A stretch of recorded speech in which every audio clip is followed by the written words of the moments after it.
സാമ്പത്തിക വർഷത്തിൽ ജനങ്ങളുടെ പുരോഗമനം ലക്ഷ്യമിട്ട് ഒക്കൽ ഗ്രാമപഞ്ചായത്തിന്റെ 2024-25 ബജറ്റ് കൃഷിമേഖലയ്ക്കും ആരോഗ്യമേഖലയ്ക്കും ശ്രദ്ധ പതിപ്പിച്ചുകൊണ്ടായിരുന്നു ബജറ്റ് അവതരണം.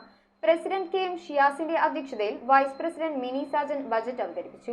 ഒക്കൽ ഗ്രാമപഞ്ചായത്തിന്റെ അടുത്ത സാമ്പത്തിക വർഷത്തെ വികസന തുടർച്ചയ്ക്ക് 2024-25 budget vice president Mini Sajan അവതരിപ്പിച്ചു. 25,52,92,914 രൂപ വരവും 25,42,91,398 രൂപ ചിലവും നീക്കി ബാക്കി 20,96,635 രൂപ പ്രതീക്ഷിച്ച് വിഭാവനം ചെയ്ത ബജറ്റാണിത്. ഗ്രാമപഞ്ചായത്ത് വികസന ലക്ഷ്യങ്ങളിൽ കൃഷിമേഖലയ്ക്കും ആരോഗ്യമേഖലയ്ക്കും പശ്ചാത്തല മേഖലയിലും ക്ഷീരവികസനം മൃഗസംരക്ഷണ മേഖലയിലും ഊർജ്ജ മേഖലയിലും ശ്രദ്ധ പതിപ്പിക്കുന്നതിലൂടെയും ഒക്കൽ പഞ്ചായത്തിലെ ജനങ്ങളുടെ പുരോഗമനമാണ് ഉദ്ദേശിക്കുന്നത്. ഒക്കൽ പഞ്ചായത്തിൽ ഉൾപ്പെട്ട കൊടുവേലിത്തുറ, ഒക്കൽ തുരുത്ത് തുടങ്ങിയ സ്ഥലങ്ങളിൽ ഉത്തരവാദിത്ത ടൂറിസം പദ്ധതി നടപ്പിലാക്കുന്നതിലൂടെ പ്രാദേശികമായിട്ടുള്ള ജനങ്ങൾക്ക് പരോക്ഷമായും പ്രത്യക്ഷമായും വരുമാനം കണ്ടെത്താനുള്ള പ്രാദേശിക വികസന പ്രവർത്തനങ്ങൾക്ക് തുടക്കമിടുമെന്ന് ബജറ്റ് അവതരണ സമ്മേളനത്തിൽ അധ്യക്ഷത വഹിച്ച പ്രസിഡന്റ് കെ.എം. ഷിയാസ് വ്യക്തമാക്കി.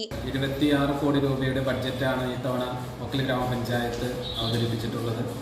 നമ്മുടെ ആരോഗ്യ കാർഷിക മേഖലകൾക്ക് മുൻഗണന നൽകിക്കൊണ്ട് പഞ്ചായത്തിൻ്റെ സമഗ്ര വികസനം ലക്ഷ്യമാക്കിയുള്ളൊരു ബഡ്ജറ്റാണ് ഇത്തവണ നമ്മൾ അവതരിപ്പിച്ചിരിക്കുന്നത്.